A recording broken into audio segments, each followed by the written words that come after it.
Let me ask you something. What would you do if the people you loved most, the ones you sacrificed everything for, erased you like you never existed?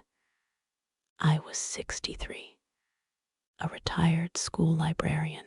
I lived in the house my late husband and I built, with my son Ravi and his wife Neha. One morning, Neha stood in the kitchen and said, "You need to leave. This house belongs to my husband now."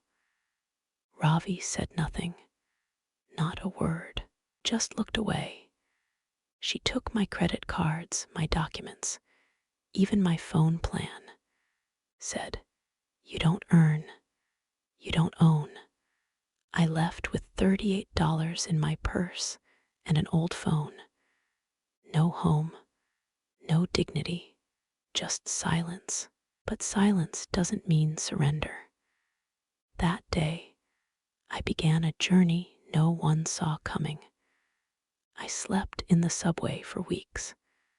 I washed in public restrooms, ate dollar sandwiches. I was invisible, but I watched people, commuters, dreamers, creators. And one day, I saw a man filming a video on his phone, talking about his life. Thousands of views. That night, I whispered to myself, if no one will hear me, I'll make them. I borrowed a library computer, created a YouTube channel called Silver Truths, and filmed my first video in a subway corner. Just me, telling my story. I didn't know it then, but that video would change everything. My first video got 12 views, then 100, then 10,000. Comments poured in, "You're brave." This made me cry. My mom went through this too. I filmed everyday stories from my past, subway survival tips, reflections on betrayal and resilience.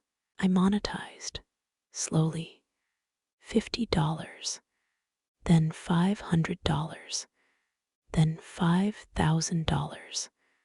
I bought a second-hand laptop, rented a tiny room. My channel grew, my voice grew. With every view, I wasn't just earning, I was reclaiming my worth. 6 months in, I hit 1 million subscribers. Brands reached out. Interviews followed. My income crossed 6 figures. I bought a car, then a house, a real one, with a garden. I painted the walls myself. I called it the House of Second Chances. I stood in the living room one morning, sunlight pouring in, and whispered, "God didn't forget me." But the people who did forget me were about to remember real fast. I sent an invitation to Ravi and Neha. No message, just an address and time. They arrived in silence. Neha's eyes scanned the marble floors, the chandelier, the luxury car parked outside. Ravi looked older, tired. We sat at the table. Neha smiled, tight and rehearsed. "You've done well. Maybe we can live together again. Start fresh. Happy family." I sipped my tea, looked her in the eye. "You kicked me out. You stole my name. You erased me. And now you want to share what I built." But I wasn't done speaking. I had one last truth to deliver. I stood up, walked to the window. This house was built with pain, with nights on concrete, with prayers whispered into subway tunnels. You didn't help me. You watched me fall. Neha's smile faded. Ravi looked down. This is not revenge. This is revelation. I invited you here not to reconcile, but to remind you what you threw away. And then I said the words that would end it all. I will not live with you. I will not forget. This is our last meeting. I wanted you to see what God gave me after you took everything. Neha tried to speak. Ravi reached for my hand. I pulled away. You didn't lose me. You lost the chance to stand beside me when I rose. They left in silence. No hugs, no apologies, just shame. But I wasn't broken. I was finally whole.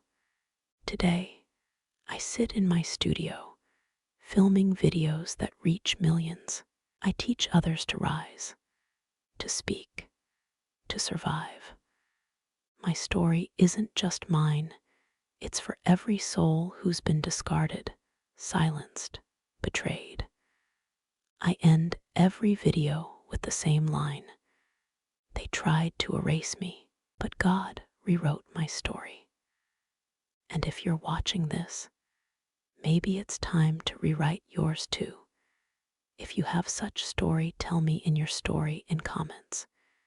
If you know someone with such story, share this with them.